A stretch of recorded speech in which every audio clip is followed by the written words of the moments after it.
un adjectif qualificatif. Oh, que Dieu nous aide. N'est-ce pas? Qui est mis comme épithète du nom adorateur.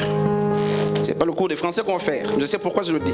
Donc il n'y a pas de séparation parce qu'en français on dira que lorsqu'il y a un verbe, n'est-ce pas, qui sépare l'adjectif qualificatif et le nom qu'il qualifie, on parle de l'attribut du sujet. Parce qu'il y a un verbe, n'est-ce pas, le plus souvent des verbes d'état, tout ça.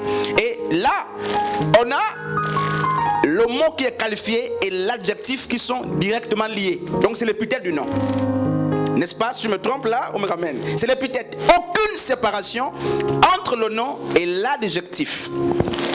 Il n'y a pas de malaise. Il n'y a pas quelqu'un qui s'est infiltré. Il n'y a pas un mensonge entre l'adjectif et le nom qu'il qualifie. Et donc le Père dira, Yeshua dira à la femme samaritaine, le Père cherche des vrais adorateurs.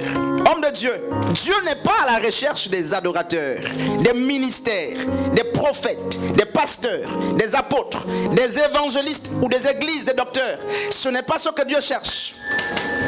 Parce qu'on trouve ces hommes partout. Et même hors de la religion chrétienne, on les trouve. Dieu n'est pas à la recherche des dons. Parce que même le don, qui est par essence divin, n'est pas la propriété des chrétiens. Le don n'est pas l'apanage du christianisme. Les dons sont divins. Et on peut les avoir alors qu'on n'est pas chrétien. On peut les avoir alors qu'on ne connaît même pas Dieu. On peut les avoir alors qu'on n'est pas dans la chrétienté ou le christianisme. Donc le Père ne cherche pas ces choses qui prêtent à confusion. Mais il cherche les vrais adorateurs. Et il dit, il cherche les véritables adorateurs qui adorent. Ce n'est pas une simple redondance ou une répétition folle, comme beaucoup disent. Pourquoi l'auteur, n'est-ce pas, va-t-il dire que le Père cherche des adorateurs qui adorent? Ça fait répétition? Non, c'est pour préciser justement que la fonction d'un véritable adorateur, c'est d'adorer. C'est d'adorer. Et Jésus plus loin va dire, vous adorez ce que vous ne connaissez pas. Et un des niveaux ou des principes qui témoignent que nous sommes des faux adorateurs, c'est la méconnaissance du sujet de notre adoration. Si vous ne savez pas qui vous adorez, même ici, vous êtes un faux adorateur. Regardez une histoire. Imaginez comme ça. Vous prenez l'avion pour la France par exemple, payez le ticket, le billet, tout ça. Vous êtes assis et quelqu'un vient, une hôtesse vient, elle vous pose la question, frère, elle dit, je vais travailler avec toi, viens ici s'il te plaît. Alors, il est assis, viens là, voilà, il reste là. Et voilà l'avion, tout ça. Et il s'est préparé pour voyager. Il s'est préparé longtemps pour voyager. J'ai fini dans quelques minutes. Et voici qu'il prend l'envol, il part. Et l'avion dans les airs. Et quelqu'un s'approche de lui, il a le billet pour la France. Quelqu'un s'approche du frère et dit pour lui dire, mais où vas-tu? Qu'est-ce qu'il dira? Qu'est-ce que tu diras? Tu vas où? En France. Il va en France. Et qu'est-ce qu'il dit qu'il va en France? Qu'est-ce qui te dit que tu vas en France? Prends le micro là, on va travailler. Allume-le. En fait, c'est le billet qui montre, qui justifie que je pars pour la France. Voilà, il a le billet qui atteste justement qu'il va en France. Ça, c'est lui qui a acheté son propre billet. Et il est en embarcation. Et c'est une vérité. Il dit la vérité. Et l'avion est en train de voler. Et voici, voici le pilote. On va vers un pilote. Alors que les gens qui sont là ont payé le billet pour la France, ils sont très sérieux et ils disent la vérité. Ils ne sont pas en train de mentir. Teddy dit la vérité qu'il va en France. Et entre-temps, le pilote est en train d'amener, n'est-ce pas, en Turquie. Un exemple comme ça. Le pilote les amène en Turquie, lui qui connaît le chemin.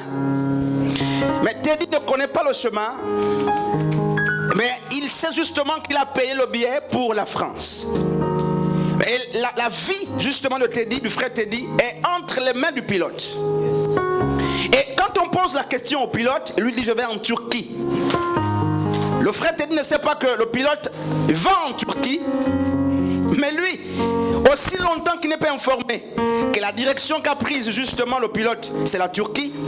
Quelle que soient les questions, quelle que soit la manière de poser la question au frère Teddy, mais il vous dira, je suis en train d'aller en France. Frères et sœurs, écoutons bien l'histoire là. Même si c'est la nuit, même s'il sommeille, posez-lui la question, où vas-tu? Il vous dira, je suis en train d'aller en France. Tu peux t'assurer même. Mais le pilote seul sait où il est en train de l'amener. Seul le pilote connaît la destination finale, n'est-ce pas, du frère Teddy. Regardez des chrétiens qui sont, n'est-ce pas, en train de changer de direction à cause des leaders, à cause des bergers, à cause, n'est-ce pas, des mentors du temps, à cause des chefs d'église. Très souvent, beaucoup viennent avec le désir, justement. Ils sont sincères comme le frère Teddy, très sincères. Il est très sincère et il ne ment pas. Mais la direction a totalement changé depuis longtemps. La direction est autre. Et c'est aussi ainsi avec les adorateurs que nous sommes. Beaucoup sont des faux adorateurs. Je vais quelque part, je termine très vite. Et ils raisonnent même comme ça, comme Jésus, comme la femme samaritaine était en train de raisonner avec Jésus. Non, nous adorons.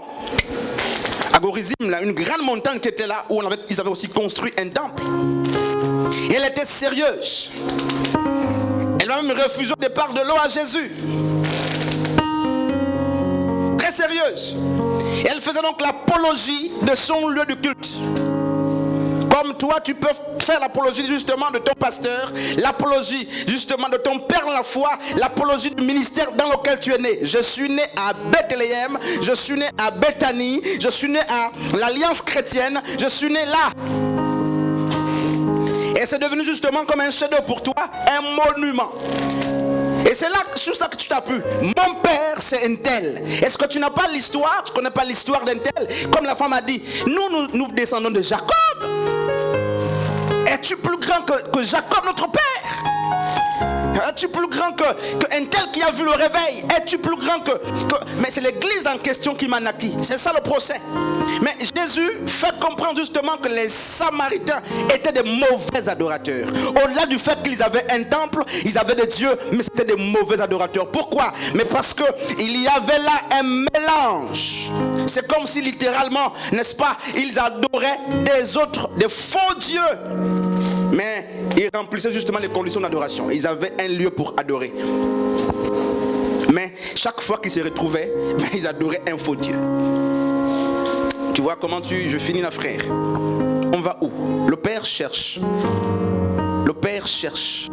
Et le Père cherche. Et on ne cherche que parce qu'il y a une tohu-bohu, il y a la confusion.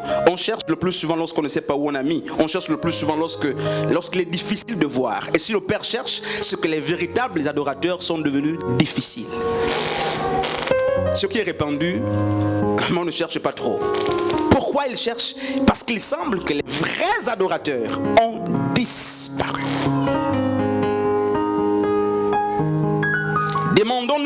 Demandons-leur, qui est-ce que vous adorez?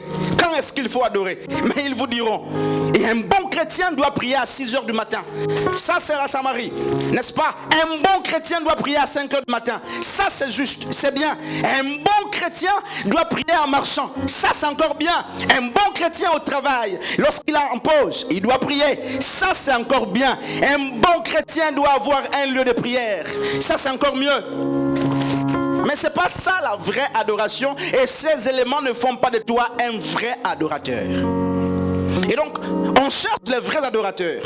Et il va dire, les vrais adorateurs ne sont pas ceux qui sont attachés à Sichem ou à leur temple, ceux qui ont pour, n'est-ce pas, mot de fierté, le nom de leur père. Les vrais adorateurs ne sont pas ceux qui se réclament être adorateurs. Il dit, les vrais adorateurs sont ceux qui adorent le Père. Il dit, ce sont ceux qui adorent le Père. Ce sont ceux qui adorent le Père. Je préfère d'abord rester par là d'abord. Le mot c'est proskuneo, adoration. Ce sont ceux qui adorent le Père. Comment? Pas dans les magasins, pas dans leur maison à genoux, pas dans des positions. Ce ne sont pas les positions qui feront la force de notre adoration. Rien à voir. Ce n'est pas le jeûne qui fera que tu sois véritablement un adorateur. Il faut que l'Église comprenne certaines choses. Le Père n'a pas besoin que tu sois ici tous les jours, même si c'est bien. C'est bien d'être ici. C'est bien de participer à tous les programmes de l'église. C'est bien. D'autres ont le zèle pour suivre tous les médias, pour suivre les prédicateurs qui passent là. C'est encore bien. Les dimanches, les samedis comme ça, on écoute la louange dans les maisons. C'est très bien. Mais ça ne fait pas de toi adorateur. Même les païens mettent la louange au bar. Ça ne fait pas de toi un adorateur ou une adoratrice. Il dit, les vrais adorateurs connaissent celui qu'ils adorent. Or, la femme samaritaine ce jour-là est devenue une vraie adoratrice. Pourquoi? Mais parce qu'elle a connu justement par Yeshua celui qu'il faut adorer. Il lui a dit, les vrais adorateurs adoreront le Père en esprit et en vérité. L'adoration que Jésus a proposée était spirituelle. Elle bannissait les lieux, elle bannissait les villes, elle bannissait les montagnes. Et